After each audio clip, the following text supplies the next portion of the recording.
जब यहाँ पहले दिन आई थी तो मुझे बहुत ये सोच के आई कि मुझे मेरा मन बिल्कुल नहीं लगने वाला है। और 1-2 दिन में मेरा ऐसा यहाँ पे परिवर्तन बदला कि मेरा अब दिल जाने का नहीं कर रहा। ऐसा लगा कि मैं और भी यहाँ पे रहूँ और यहाँ पर और नई चीज़ें सीखूँ। जो दूर से भाई बहन हमें सिखाने आके बहुत कम समय में हमें बहुत कुछ सिखा के चले गए और यहाँ पे मुझे बहुत अच्छा लगा।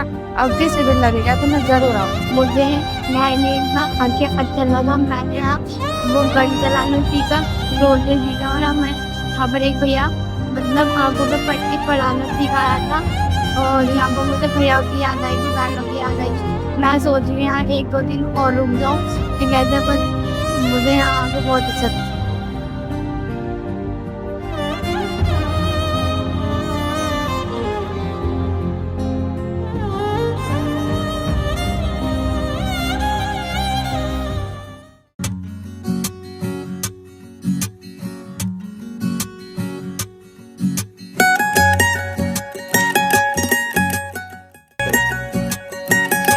जैसा हम कहते हैं कि मुहिर का जो उद्देश्य है वो सामाजिक बस्ती में परिवर्तन का है। और बस्ती में परिवर्तन केवल बस्ती के या परिवार के बेटों के द्वारा संभव नहीं है। उसमें जितनी ही योगदान बेटों का रहेगा उतना ही योगदान बेटियों का भी रहेगा। लेकिन अभी दुर्भाग्य है कि हमारे पास इतना इंफ्रास्ट्रक्चर नहीं है कि हम बेटियों के लिए भी एक छात्रावास चला सकें। तो बेटियों के आग्रह पे और हम खुद जब बस्ती में संपर्क करते हैं तो हमें भी आवश्यकता लगी कि कम से कम बेटियों को हम 6 या 7 दिन का एक शिविर के माध्यम से उनको कुछ हम सिखा पाए। और सिखाने का मतलब ये नहीं है कि उनको कढ़ाई सिखाए, पेंटिंग सिखाए, क्रोशिया सिखाए, कुकिंग सिखाए, क्योंकि वास्तव में देखा जाए तो इन बच्चियों में बहुत प्रतिभा है, अद्भुत प्रतिभा है। यहाँ पर जो बेटियां आई हैं उसमें बहुत सारी बेटियां सिलाई का काम पहले से करती हैं, हस्तकला का काम पहले से करती हैं, अपने कपड़े स्वयं सिलती हैं। तो हमें लगा कि इन बेटियों को कुछ ऐसा सिखाया जाए जिनमें इनमें आत्मविश्वास बढ़े। हमने अपने दुर्गा वाहिनी की शिक्षिकाओं का सहयोग से इनको शारीरिक के कुछ कलाएं सिखाई, जिसमें राइफल जो था वो बहुत ही महत्वपूर्ण रहा। और बहुत महत्वपूर्ण इसलिए रहा क्योंकि इस वर्ग की बच्चियां तो कभी कल्पना भी नहीं कर सकती कि वो राइफल चलाएंगी। जैसा कि परिवारों में बच्चियां कैंप में जाना था तो रिश्तेदारों के यहाँ पे भी बहुत ही मुश्किल से जा पाती हैं। छोटी उम्र में इनकी शादी भी हो जाती है। तो ऐसे अवसर इनके जीवन में बहुत कम आते हैं कि इनको अपनी प्रतिभाएं देखने को मिले कि हम में क्या प्रतिभाएं छुपी हैं। हमारा उद्देश्य इनके दिव्य दृष्टि जागरण से इनमें आत्मविश्वास बढ़ने का है कि हाँ, मैं जो सोचूं वो मैं कर लूँ। और शारीरिक करा करके इनमें आत्मबल बढ़ने का है कि हाँ, मैं भी घर से अकेले निकल सकती। तो ऐसे उद्देश्य से रख करके हमने इस शिविर का आयोजन पिछले वर्ष में शुरू किया। इस वर्ष भी संख्या बहुत अच्छी रही है। 80 बालिकाएं हमारे शिविर में आई हैं और बच्चियों ने बहुत ही उत्साह के साथ सीखा है। और परिवार में बेटियां जो होती हैं वो 2 घर को जोड़ती हैं। यदि हम एक बेटे को शिक्षित करते हैं, एक परिवार शिक्षित होता है, एक बेटे में आत्मविश्वास आता है, एक परिवार में आत्मविश्वास आएगा।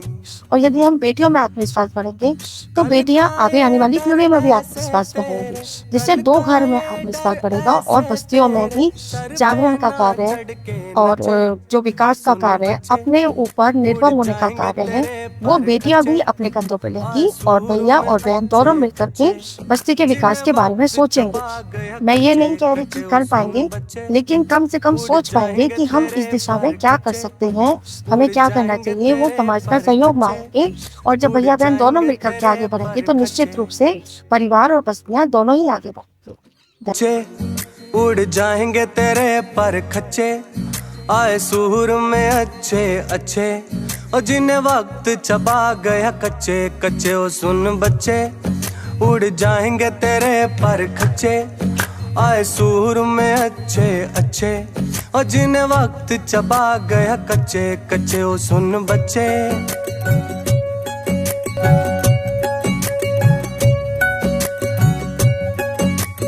एक सुबह तेरी सांस टूटने लग जाएगी दोस्त, तुझे शाम में पसंद है, तू एक और देखना चाहेगा।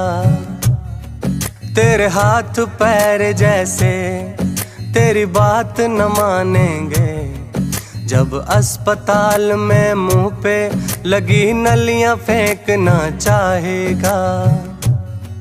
अभी पुर्जे तेरे सलामत है, अभी पुर्जे तेरे सलामत है, कर ले जो तू मन को जचे। सुन बच्चे उड़ जाएंगे तेरे पर खच्चे, आए सूर में। तो अब हमारा आप सभी से विदा लेने का समय आ चुका है। मैं आशा करूंगा कि इन 6 दिन के शिविर की मैंने जो जो जानकारी दी वो आपको अच्छी लगी होगी, और ऐसे ही और जानकारी पाने के लिए आप अभी इंतज़ार करिए अगले कार्यक्रम का। तब तक के लिए बाय बाय। कर काम खूब और कमा बहुत, ये भी